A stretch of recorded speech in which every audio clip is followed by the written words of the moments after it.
Great Wall of China, Great Walk of China, Chinese takeaway, Forbidden City, for a story about Kasper Schmeichel not leaving Leicester. China crisis. There is no China crisis, a genre of UK headlines could soon become redundant after the latest intervention by the Beijing government in its flagship football competition. The Chinese Super League came into force at the midpoint of the CSL season. Luis Felipe Scolari's Guangzhou Evergrande, champions for the past 6 seasons, are 4 points clear at the top. Jiangsu Suning, coached by Fabio Capello, are in the relegation zone. But, in the middle of a month-long transfer window, the equivalent of the January market in the Premier League, excitable rumors linking European-based players with moves to East Asia have been notable by their absence. This is due, in no small part, to the latest in a number of rule changes imposed by the Chinese government on its own brainchild. As of this month, the transfer of an overseas player will carry a levy if the transfer fee paid by a CSL club is less than €6 million, £5.3 million. The same amount of money must be put into the club's youth system. If the fee is greater than €6 million, however, the same amount must be given to the state's football development fund. In effect, foreign transfer fees have doubled. Why Chinese clubs are breaking transfer records, and why players are wise to go. Read more. If this seems a screeching handbrake turn from a league that only 5 months ago looked set upon overturning football's established order, it is. But it is at least consistent. Only at the start of this year, rules regarding the number of overseas players allowed in any matchday squad were changed, reducing the total from 4 to 3, while the required number of Chinese nationals increased commensurately. The latest announcement was accompanied by a proposed innovation. The German FA is considering allowing the China under-20s national side to join the 4th tier of the Bundesliga, only they would not play for points. The recent history of Chinese football has been one of sudden, dramatic changes. All policy in China is experimental and flexible, says Dr. Jonathan Sullivan, director of the China Policy Institute at the University of Nottingham. The party sets out a general goal which state departments are charged with writing up into executable policy. Government bureau, provincial governments, private commercial actors all interpret it in slightly different ways.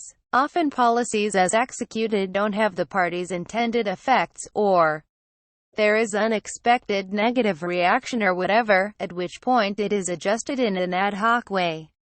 In other words, China is acting like an imported Brazilian midfielder, improvising its way to success. This, according to Sullivan, is at least in part because the definition of what constitutes success in China can quickly change. One of the aims announced by Beijing in its much-trumpeted football reform plan last year, for example, had been to establish the national team as a world power by 2050 and one of the best in Asia within 15 years.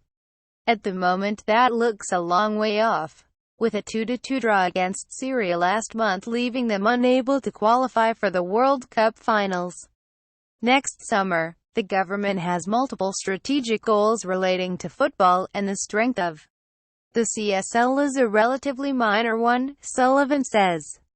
The government wants China to be a major player in the global soccer industry. It wants to develop a national team that can compete on the international stage without embarrassing the country. It wants a strong domestic league product, and it wants to develop grassroots infrastructure to promote soccer as a healthy activity. Of course, the government would like to see CSL clubs winning the Asian Champions League or doing well in the World Club Championship, but there are greater priorities. Christian Basagog, Chinese Super League has the power. More will come. Read more. The fact the new transfer levy connects the import of foreign players to the development of young Chinese talent shows how these various priorities are interlinked. Following this ever-twisting thread is something especially important for the number of clubs owned by Chinese corporations, such as the Evergrande Real Estate Group, the company that owns the league leaders, for whom interpreting the will of the Chinese Communist Party is central to its continuing success. But what impact will the latest rule change have on the pitch? If a club so desired, they could still spend big money, but as yet none have. Anthony Modeste, the French striker, who came third in the Bundesliga scoring charts last season, looked set to move to Tianjin Quanjian for £30 million. The transfer collapsed last week when Modeste's club, Cologne, pulled the plug on the deal.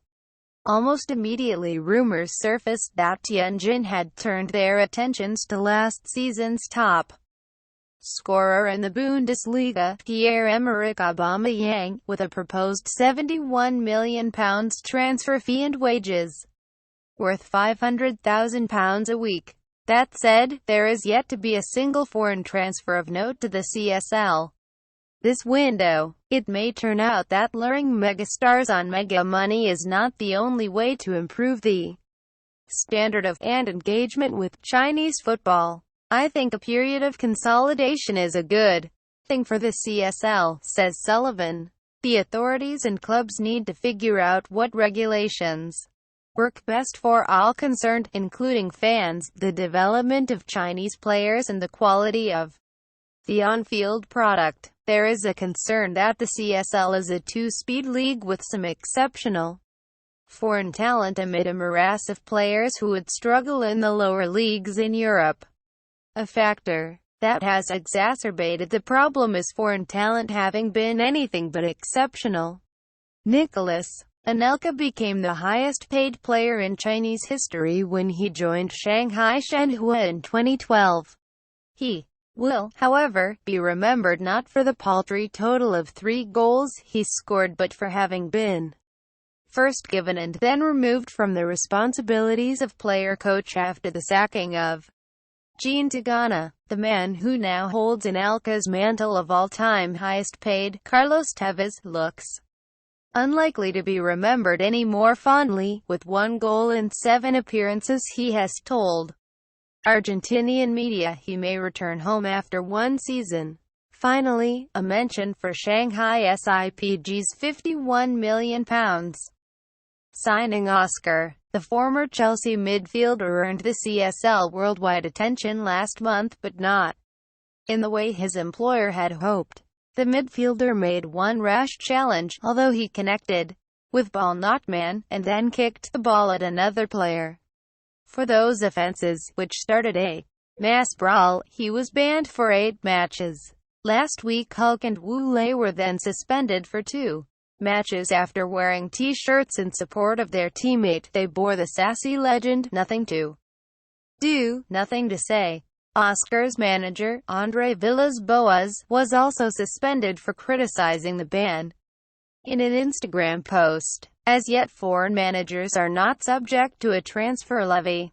High-cost A-list foreign players have often flopped in China, says Sullivan. On the other hand, the most successful imports are relatively unknown Brazilians like Guangzhou Evergrande's Elkison and Ricardo Goulart, top scorers and MVPs in the past 3 years. Elkison was bought for £4 million from Botafogo and Ricardo Goulart was £10 million from Cruzeiro. For a growing league like CSL, the value in performance lies in the kind of foreign players you can pick up for fees under the Chinese FA's new threshold. How the English game could learn from the Chinese Super League. Barney Ronay read more signing lower-profile names may in turn bring other outcomes that benefit the grand Chinese plan. Fewer megastars who are far too good for the league, and who know it, may help make matches more competitive. This in turn would help with the development of Chinese players, and perhaps help persuade more Chinese fans to take an interest in a league that currently languishes well below foreign football and the NBA in their affections.